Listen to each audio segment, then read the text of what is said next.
Alam niyo mga kababayan, ang aking New Year's resolution ay tumikil na sa pag-inom.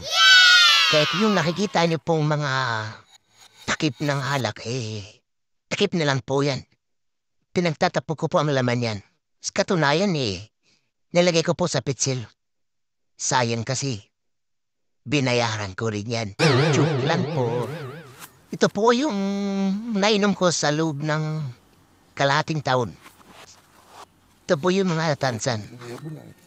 Kaya kung sino mang gustong bumili ng tansan, 10 pesos po per peraso niyan.